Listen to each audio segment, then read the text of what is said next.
Now we have a demonstration of body brushing for anybody who has had lymph nodes removed from under the arm.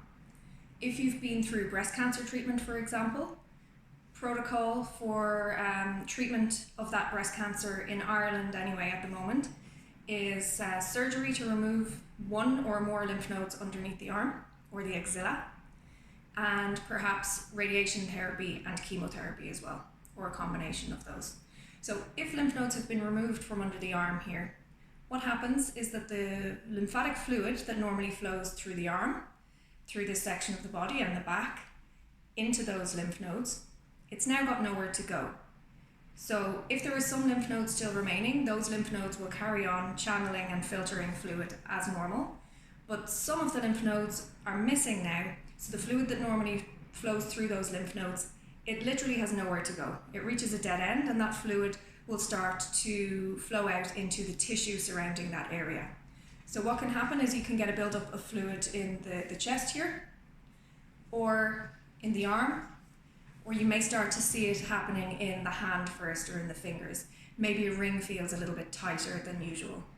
What's happening is gravity is bringing that fluid down into the hand, and it will slowly begin to build up in that area. So what do we need to do in that case?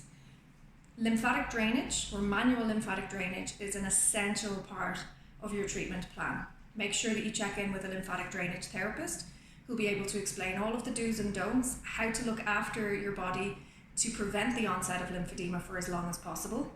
If you're already experiencing signs of lymphedema, very important to go and see a therapist as soon as possible to get that under control and learn how you can manage it.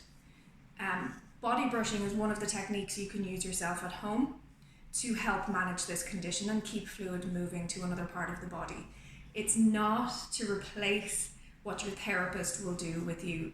It's more something that you can do in between sessions, that will give you more choices. I normally say to my clients, this will give you more choice really. You won't need to be dependent on me quite as much because you can keep the flow of fluid moving yourself at home. So how do we do that? Okay, I'm going to take the example of lymph nodes missing from under this side. So I'm experiencing some swelling on this side in my arm. I'm going to move that fluid across the body to the lymph nodes on this side that are fully functioning. So I will start directly on the skin, not through clothing, with my dry body brush. It's not too scratchy. And I'm going to start to sweep across the body towards these lymph nodes. So remember, we're always moving towards the lymph nodes. In this case, we want to sweep across the chest. So starting on this side, clear this section first, and we get fluid moving towards those lymph nodes. We stimulate those lymph nodes as well. Then we want to move across what we call the watershed here, a natural divide between the two drainage areas. But we want to move the fluid across that drainage area. Now, if your body brush is too rough for the sensitive skin here, you may prefer to use a makeup brush.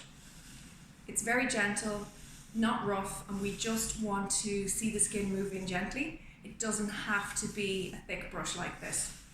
So we're moving the fluid across the watershed. Then we're moving to this area where we're starting to experience the swelling or maybe just strange sensations. Maybe there's no visible signs yet. But we clear this area, moving it across, and then moving down the arm. And if you've seen the previous video, you can follow that demonstration for the rest of the arm. What's different here is that we want to move the fluid rather than to the lymph nodes here, we're bringing it across to the lymph nodes on the other side. Okay, so starting here, sweeping across the watershed, and keep on going. The clever thing here is that your body will actually learn to move the fluid across in this direction. The tiny little microscopic vessels in this watershed area here will start to grow together and form a new pathway. So the more that you can do this at home in between your MLD sessions, the better. Your body learns to keep that pathway open and keep fluid moving in that direction. By moving the fluid to this part of the body, we're removing the burden here on the area where lymph nodes have been removed or damaged by radiation therapy. So if you have any questions about this, please feel free to shout. And do check out the previous video as well if you want to see more of what we do on the arm there. Okay, thank you and bye for now.